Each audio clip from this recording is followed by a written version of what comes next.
वैसे तो पत्नियां पति से लड़ने के लिए बदनाम हैं। उन पर कई जोक्स भी बनते हैं, लेकिन आज की कहानी में कभी न खत्म होने वाली लड़ाई का छोटा सा सोल्यूशन ढूंढा है। रीना की शादी गौरव से होती है। गौरव उम्र में रीना से बड़ा होता है, तो उसकी आदतें और उसका रहन सहन भी रीना से कहीं ज्यादा परिपक्व होता है। देखो गौरव, कैसी है ये ड्रेस? अरे रीना, क्या क्या पहनती हो? सिंपल साड़ी में कितनी सुंदर लगती हो, जानती भी हो तुम। बस करो, तुम तो हो ही बूढ़े, मेरी तो जिंदगी ही खराब हो गई। मैंने कैसा पति सोचा था और कैसे निकले तुम। अरे रीना, बात बात पर लड़ा मत करो। रीना पैर पटकती वहां से निकल जाती है। अगले दिन गौरव जब घर आता है, क्या है, जब से आए हैं पेपर ही पढ़ रहे हैं, कहीं घूमने नहीं चलना क्या? अरे यार, मैं थक गया हूँ, जरा टीवी का रिमोट देना। कैसे इंसान हो तुम? मैं सुबह से तुम्हारा इंतजार कर रही हूँ कि तुम मुझे कहीं घुमाने लेकर जाओगे, लेकिन तुम हो। रहने दो, बात ही मत करो मुझसे। गौरव को तो समझ में ही नहीं आता कि आखिर रीना उससे चाहती क्या है और वो क्यों उससे लड़ती रहती है। एक दिन, अरे रीना, खाने में क्या बनाया है? भूख लगी है। आज ना मैंने साउथ इंडियन खाना बनाया है, डोसा और इडली। बोलिए तो लगा दूं? अरे सांभर के साथ चावल दे दो ना, तुम्हें तो पता है इन सब चीजों से मेरा पेट नहीं भरता। ये सुनकर रीना का पारा 7वें आसमान में चढ़ जाता है। वो जोर जोर से चिल्लाने लगती है, फेंक दूंगी मैं सारा खाना, ना कोई खाना खाएगा और ना ही कोई सोएगा आज। अब तो गौरव के भी सब्र का बांध टूट जाता है। पहली बार गौरव रीना पर चिल्लाता है, बस करो रीना, बस करो, हर बात पर लड़ाई, हर बात पर झगड़ा। अरे मैंने बोला ही क्या है, बस यही ना कि चावल खाने का मन है। अरे पर टेस्ट करके तो देखो कि कैसा बना है खाना।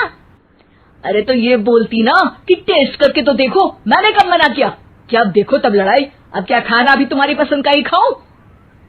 इतना कहकर गौरव वहां से निकल जाता है। अब क्या था, कभी न बोलने वाले गौरव के मुंह से इतनी बात सुनकर रीना का पारा हाई हो जाता है। वो वहां से पास में ही अपनी सहेली के घर चली जाती है। अरे क्या हुआ रीना, क्यों रो रही है तू? मैं गौरव के साथ नहीं रह सकती यार, वो बिल्कुल अच्छा नहीं है, उसकी सोच मेरी सोच से बिल्कुल मेल नहीं खाती। अरे ये तो भगवान ने नियम बनाया है, पति पत्नी कभी भी एक दूसरे के जैसे हो ही नहीं सकते। कहते हैं ना, दोनों गाड़ी के दो पहिए होते हैं। वैसे हुआ क्या है ये तो बता। अरे तू तो जानती है ना मैं कितना बोलती हूँ, और वो तो कुछ बोलते ही नहीं। तो समस्या ये है?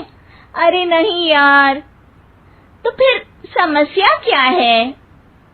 यार मेरे जैसा खाते नहीं, मेरे मन लायक पहनते नहीं, कुछ न बोलना, हमेशा अपने ही ख्यालों में रहना।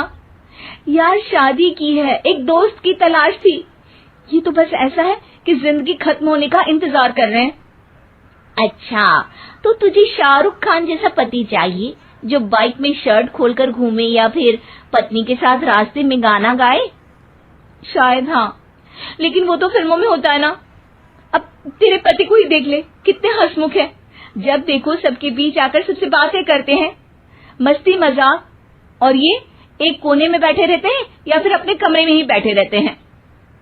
अगर मैं कहूँ कि मुझे तेरे पति जैसे लड़के अच्छे लगते हैं, गंभीर, सुलझे, कम बोलने वाले, तो? अरे क्या बात कर रही है, ये भी किसी को पसंद होगा क्या?